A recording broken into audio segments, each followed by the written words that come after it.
യുദ്ധഭീതിയിലേക്ക് ലോകം റഷ്യയ്ക്കും ഇറാനുമെതിരെ നിലപാട് കടുപ്പിച്ച് American president Donald Trump രംഗത്തെത്തുന്നതാണ് ഇതിന് കാരണം. യുക്രൈനിൽ വെടിനിർത്തലിന് തയ്യാറാകാത്ത റഷ്യൻ പ്രസിഡന്റ് വ്ളാദിമിർ പുടിനോട് തനിക്ക് കടുത്ത ക്ഷോഭമുണ്ടെന്ന് ട്രംപ് പറഞ്ഞിരുന്നു.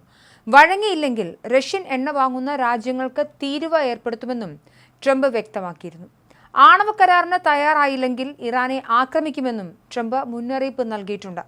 ഇറാനെ അമേരിക്ക ആക്രമിക്കുമെന്ന് ഇസ്രായേലും സ്ഥിരീകരിച്ചു. ഇതോടുകൂടിയാണ് ലോകം അടുത്തൊരു വലിയ യുദ്ധത്തിലേക്ക് കടക്കുകയാണെന്നുള്ള സൂചനകൾ പുറത്തുവരുന്നത്. റഷ്യ അടക്കം കുടനിർത്തി ലോക സമാധാനമായിരുന്നു ട്രംപ് ലക്ഷ്യമിട്ടത്. യുദ്ധമെല്ലാം തീർക്കുമെന്ന വാഗ്ദാനത്തിലാണ് അധികാരത്തിലുമെത്തിയത്. എന്നാൽ ഇത് നടക്കുന്നില്ല. ഈ സാഹചര്യത്തിൽ ഇറാനെ ആക്രമിച്ച ഹൂത്തികളെയും ഹമാസിനെയും എല്ലാം നിലയ്ക്ക് നിർത്താനാണ് അടുത്ത നീക്കം. ചൈനീസ് കടലിൽ തമ്പടിച്ചിരുന്ന യുദ്ധക്കപ്പൽ പശ്ചിമേഷ്യയിലേക്ക് കൊണ്ടുപോവുകയാണ് ട്രംപ്. നിരവധി യുദ്ധവിമാനങ്ങൾക്ക് തമ്പടിക്കാൻ കഴിയുന്ന ഈ കപ്പലിന്റെ യാത്ര യുദ്ധമുറപ്പിച്ചാണെന്നാണ് റിപ്പോർട്ടുകൾ. ഇറാനെതിരെ ഏത് സമയവും അമേരിക്കൻ ആക്രമണം ഉണ്ടാകും. ഇതിനൊപ്പമാണ് റഷ്യക്കെതിരെയും നിലപാടുകൾ പറയുന്നത്. അമേരിക്കൻ ന്യൂസ് ചാനൽ നൽകിയ ടെലിഫോൺ അഭിമുഖത്തിലാണ് ട്രംപ് പുടിനെതിരെ തുറന്നടിച്ചത്.